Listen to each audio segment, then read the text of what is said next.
संभाजीराजेंची स्वराज्य संघटना आगामी निवडणुकीच्या रिंगणामध्ये उतरते। पदाधिकारी आणि कार्यकर्त्यांची तुळजापूरमध्ये बैठक पार पडली। सोलापूर आणि धाराशिवसाठी स्वराज्य संघटनेच्या वतीने तयारी करण्यात आलेली आहे।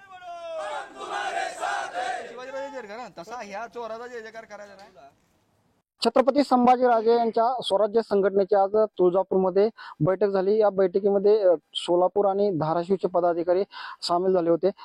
मला सांगा काय बैठक होती आणि काय सांगाल नेमकं?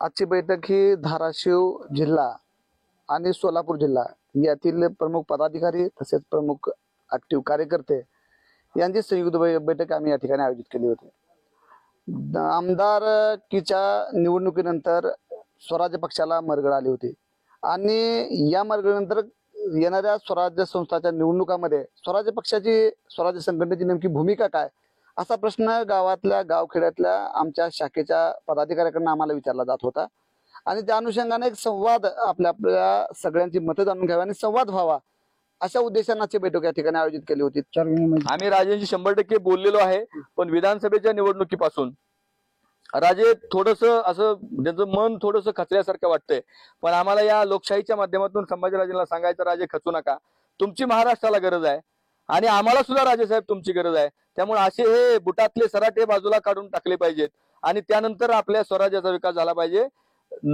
1951 साली जनसंघ झाला, त्यांचे सरकार 2014 साली आलं। त्यामुळे स्वराज्य हे संभाजीराजेंच्या नावानं, छत्रपती शिवाजीराजेंच्या ज्याला नाव जोडलं जातं स्वराज्याला, त्यांच्या वारसदार आहेत आपण।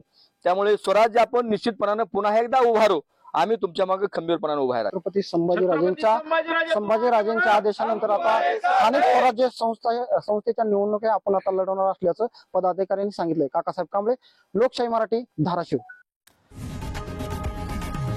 लोकशाही मराठी ऐका, पहा, जागरूक रहा।